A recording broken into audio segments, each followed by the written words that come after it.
दोस्तों, जय भीम, नमो बुद्धाय। आजकल सोशल मीडिया पर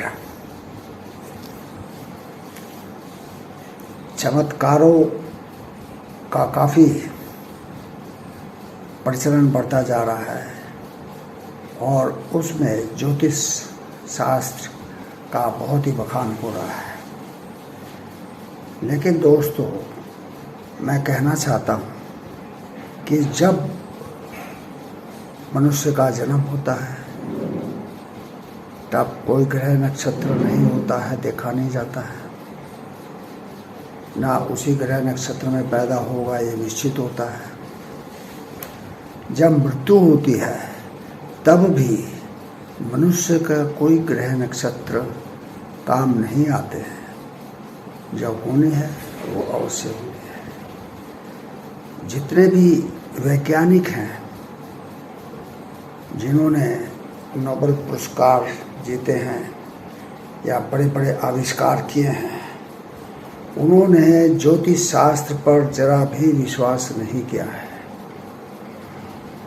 जो आज हम चंद्रमा पर जाने की जो है कोशिश में है और हमारा जो है रॉकेट वहाँ पर पहुँच भी गया है, लेकिन जो लोग मून पर वॉक किए हैं, यानी कि मून पर जाकर के बाकायदा टहले हैं, उन्होंने भी ज्योतिष शास्त्र पर कभी कोई विश्वास नहीं किया है। साइंस ज्योतिष शास्त्र को नहीं मानती है। इसके अलावा जितने भी महापुरुष हुए हैं, आप भगवान बुद्ध को हो, जीसस क्राइस्ट को हो, या फिर मोहम्मद साहब को हो, गुरु नानक को हो, या कबीर दास को हो, या कोई भी और, इन्होंने कभी भी ज्योतिष शास्त्र को देखकर कोई काम नहीं किया, ना ज्योतिष शास्त्र पर यकीन किया, ना ज्योतिष शास्त्र को माना। एक बार की कथा है कि गुरु नानक साहब जब एक जगह गए, मक्का गए, तो वो जो सो रहे थे उनका पैर मक्का की तरफ था। एक आदमी ने देखा, अरे ये तो बड़ा कुफ्र हो रहा है, मक्का की तरफ पैर करके सो रहा है ये बंदा। उसने कहा, भाई ये क्या कर रहे हो, ये तो कुफ्र है, तुम क्या करते हैं मक्का की तरफ पैर करके सो रहे हो।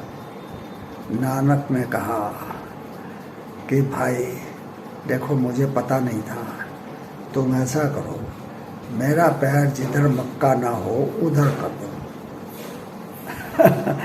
वो आदमी उनका पैर घुमाता जा रहा है और जहाँ उनका पैर जा रहा है वहीं पर मक्का दिखाई दे रहा है। तो ये कुछ इस तरह के चमत्कार भी हमारे महापुरुषों के बारे में बताए जाते हैं, लेकिन सचमुच में चमत्कार नहीं होते हैं। भगवान बुद्ध ने कहा है, इस दुनिया में कोई भी चमत्कार नहीं है, हर कार्य का कारण है और कारण है तो कार्य अवश्य होगा। बिना कारण के कोई कार्य नहीं हो सकता है।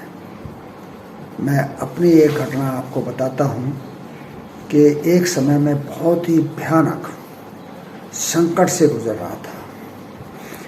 मैं एक दुकान पर बैठा था तो एक पंडित जी आए। उन्होंने मुझे देखते ही कहा, अरे तुम्हारी तो ग्रह दिशा बहुत ही खराब है, तुम तो बहुत ही भारी संकट में हो। मुझे बड़ा ताज्जुब हुआ कि भाई इसको कैसे पता कि मेरी ग्रह दशा खराब है और मैं संकट में हूँ। उसने कहा, मैंने कहा, महाराज ऐसा बताइए कि इसका कोई उपाय है। कहा, हाँ बिल्कुल है, मेरा ये फला फला पता है, आप वहाँ पर आ जाओ, मैं आपके लिए जो है उपकार करूँगा, जो है इस तरह का कार्यक्रम करूँगा, हवन करूँगा और आपके जो है जो ग्रह दशा है, बिगड़ी ग्रह दशा को सुधार दूँगा। आप बिल्कुल ठीक हो जाओगे।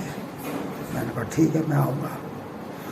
फिर मैंने सोचा कि भाई ऐसा है, जीवन में जो भी घटना है तो घटना ही है। हमने अच्छा समय भी देखा, बुरा समय भी देख लेते हैं कि क्या होगा। मैं उस जोशी के पास नहीं गया।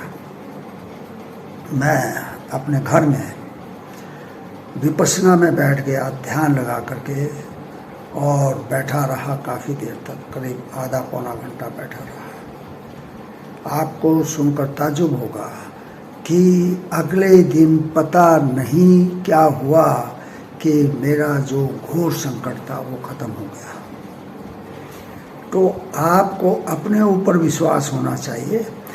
आपको ये मानना चाहिए कि मनुष्य जो है इस प्रकृति में सबसे महान है, इससे ऊपर तो कोई है नहीं।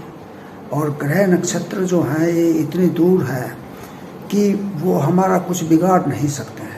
मंगल है, शुक्र है, शनि है, बृहस्पति है, ये सब ग्रह हैं जिनके बीच में और हमारी पृथ्वी के बीच में लाखों किलोमीटर का अंतर है, लाखों किलोमीटर का। इसलिए मेरी आपसे आग्रह है, निवेदन है, प्रार्थना है, सलाह है कि आप ज्योतिष शास्त्र के बहकावे में मत आइए। ये ज्योतिष आपके मन को भटकाने के अलावा, आपको भ्रम में डालने के अलावा और कुछ नहीं है।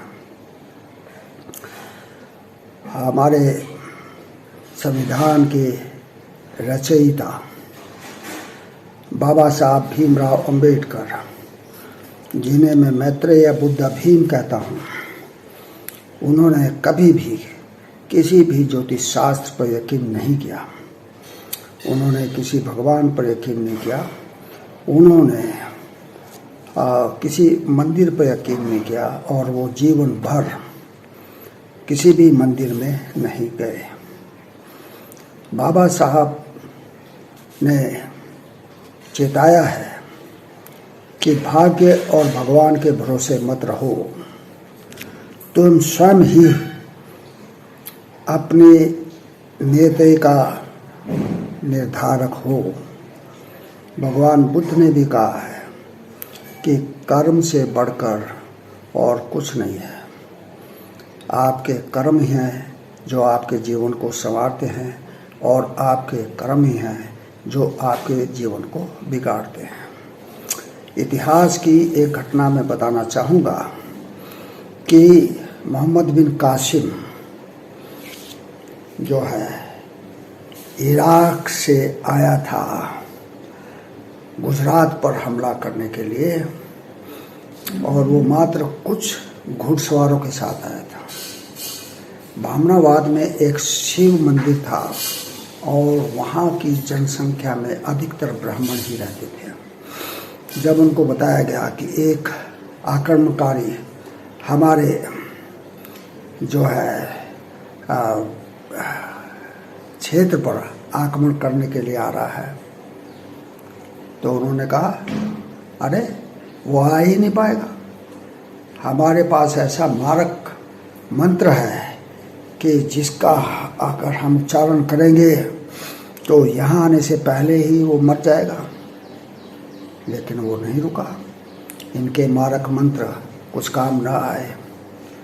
फिर वो जब भामनाबाद में घुसा तो उसने देखा कि कुछ लोग एक बड़े शिव मंदिर के सामने लेटे हुए हैं। शिव लिंग को कुछ बामन पकड़े हुए हैं, उनके पैरों को दूसरे पकड़े हैं, उनके पैरों को फिर तीसरे पकड़े हैं, उनके पैरों को फिर चौथे पकड़े हैं।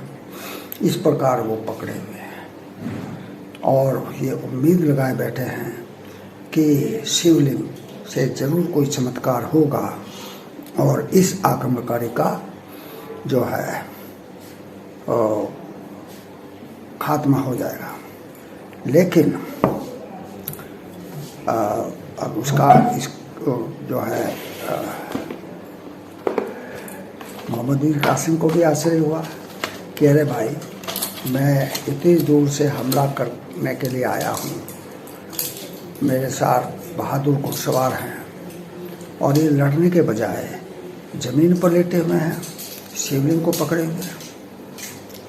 वो पहले डरा कि जरूर कोई ना कोई बात है, लेकिन इसी समय एक चूहा आया और उसने शिवलिंग पर चढ़कर पेशाब कर दिया।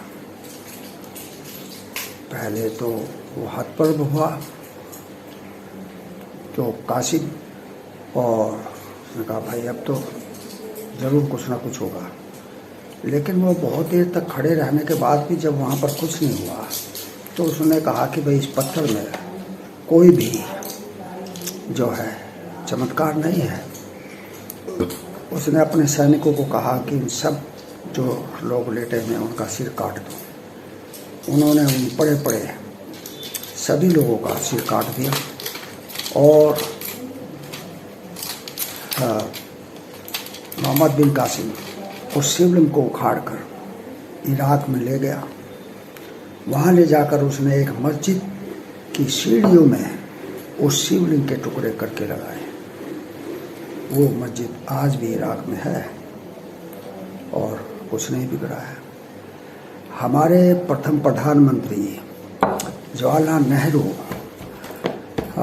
किसी भी चमत्कार पे या किसी भी दैवीय शक्ति पर विश्वास नहीं करते थे। उन्होंने लगभग 17 साल देश पर शासन किया और बहुत अच्छी तरह शासन किया, देश को आगे बढ़ाया। हमारे देश में बहुत उन्नति हुई। उसके बाद उनकी लड़की इंदिरा गांधी ने भी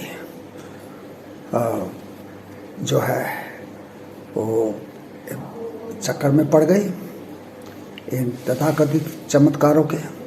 रुद्राक्ष की माला पहनने लगी और एक ब्रह्मचारी जो उत्तरकाशी में रहता था उसके प्रभाव में आ गई। लेकिन क्या हुआ, उसका पराभव हुआ।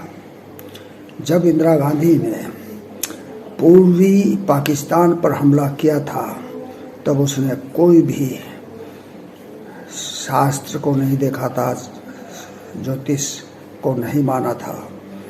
जो हमारे सेनापति थे उन्होंने, वो पारसी थे, उन्होंने ऐसी ग्रह जो है युद्ध रचना की कि पाकिस्तान के 90,000 सैनिकों ने हथियार डाल दिए और उन्होंने जो है भारत सरकार से आग्रह किया कि हमें जो है पश्चिमी पाकिस्तान। इंदिरा गांधी ने उन्हें रास्ता दिया और दुनिया के भूगोल पर एक नया देश ने जन्म लिया जिसको बांग्लादेश कहते हैं। ये बिना किसी ज्योतिष शास्त्र के जो है हुआ है चमत्कार। और हमारे पीवी नरसिम्हा राव जो बहुत ही काबिल थे, बहुत पढ़े लिखे थे, कई भाषाओं के ज्ञाता थे, उन्होंने भी देश की आर्थिक जो है नीतियों में सुधार करके, डॉक्टर मनमोहन सिंह उस समय वित्त मंत्री थे, उनके जो है नेतृत्व में देश ने बहुत ही तरक्की की और हमारा देश एक कंगाल देश से एक ऐसा देश बन गया कि हम जो है किसी की ऋणी नहीं रहे। तो ये बाद में पीवी नरसिम्हा राव भी इसी चक्कर में पड़ गए, ज्योतिष के चक्कर में पड़ गए। उन्होंने यज्ञ करा, हवन करा, ये किया वो किया, लेकिन क्या हुआ, उनका पतन हो गया, उनकी सत्ता चली गई। इसी प्रकार जिन लोगों ने भी ज्योतिष शास्त्र पर विश्वास करा और अपने जीवन को ज्योतिष शास्त्र के हवाले कर दिया, उनका पतन हुआ है। आप देखिए, हमारे देश पर जितने भी आक्रमण हुए, क्या वो ज्योतिष शास्त्र को देख करके हुए? नहीं, बल्कि आक्रमणकारियों ने तो कोई ज्योतिष शास्त्र माना ही नहीं, कोई चमत्कार माना ही नहीं। वो आए, कुछ घुड़सवार लेकर के आए और हमारे देश पर कब्जा करके बैठ गए। तो ये मैं कहता हूँ कि आप समझें और ज्योतिषियों के चक्कर में ना आए, तभी आपका भला है। आप तभी खुद भी उन्नति कर सकते हो, अपने परिवार को भी उन्नति के पथ पर ले जा सकते हो, आपके आने वाले वंशों को भी आप एक खुशनुमा माहौल दे सकते हो। जय भीम, नमो बुद्धाय।